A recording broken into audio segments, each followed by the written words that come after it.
Je m'appelle Christophe Faucon et je suis le papa de Nathanaël qui est autiste. Moi, je m'appelle Sylvie Faucon, donc je suis la maman de Nathanaël.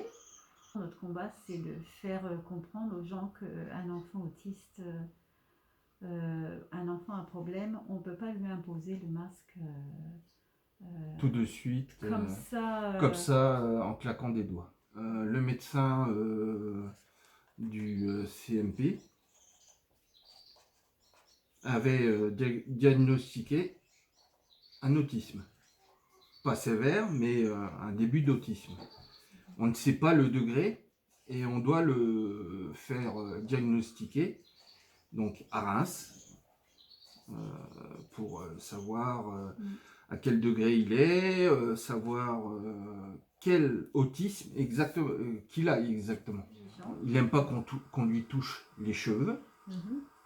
Il n'aime pas porter de costume, porter de masque. Le masque, c'est pas simplement c'est pas d'aujourd'hui qu'il aime pas. Il n'a jamais pu faire carnaval parce qu'on n'a jamais pu lui poser de masque. Donc on le connaît, notre enfant, quand on nous dit... Même faire de maquillage. Voilà, quand on nous dit, ben, faut l'obliger, c'est pas un caprice qu'il fait. Nous, on connaît notre enfant. On sait qu'il ne supporte pas quelque chose sur son visage, sur sa tête, le bonnet. C'est que l'année dernière qu'il a pu mettre un bonnet. Oui, un bonnet. Nous, on sait très bien que le masque, c'est pas un caprice, Nathanaël. On a pu lui mettre la visière. Au tout début du Covid, j'ai fabriqué des visières. Au début, il n'y avait pas de visière, j'ai fabriqué. Et la visière, ça a été difficile. Voilà. Et on a réussi, puis là, maintenant, on nous dit, ben non, la visière, c'est plus possible. Mais Nathanaël, dans sa tête, il est resté sur il y a une minorité, donc les personnes âgées, les personnes vulnérables. Et c'est pas à eux qui doivent s'adapter au virus, c'est aux autres qui doivent s'adapter à la minorité. Moi, je pense que c'est pas à eux de s'adapter parce qu'ils n'ont pas les capacités de le faire. Quand il est rentré, il s'est mis là. Je vais pas le punir pour ça, quoi. Par terre. Et après, il est monté dans sa chambre. Mais j'ai dit, Nathanaël, descends. C'est pas toi. J'ai dit, tu ne porteras pas le masque, chérie. Tu descends. Il est resté quoi, 20 minutes là, dans sa chambre. Donc non, il prenait ça comme une punition, que c'était lui en fait qui était, parce je sais pas ce qui s'est passé, bon, faut qu'il porte le masque, faut qu'il porte le masque, faut qu'il porte le masque. Mais faut le forcer.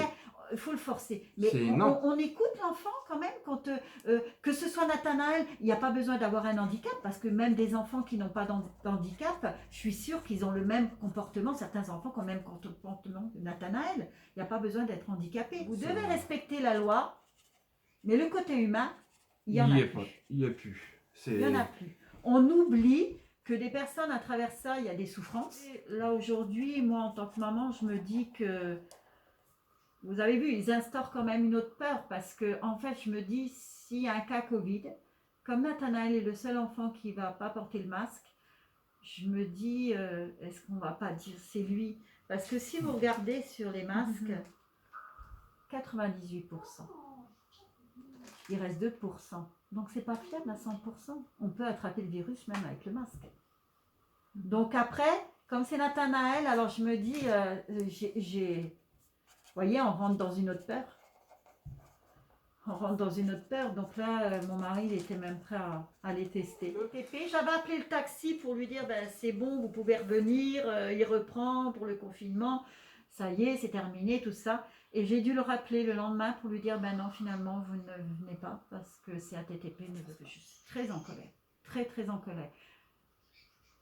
Pas par l'école. Certaines personnes, mais pas par l'école. Je suis très contente que la MDPH a réagi très, très vite. Le matin, on a appelé, l'après-midi, et on nous a écoutés. Ça faisait du bien. Le masque, c'est une gêne physique et psychique. Et ça, au niveau de Nathanaël, je pense qu'il a du mal à accepter ça, c'est à cause de ça.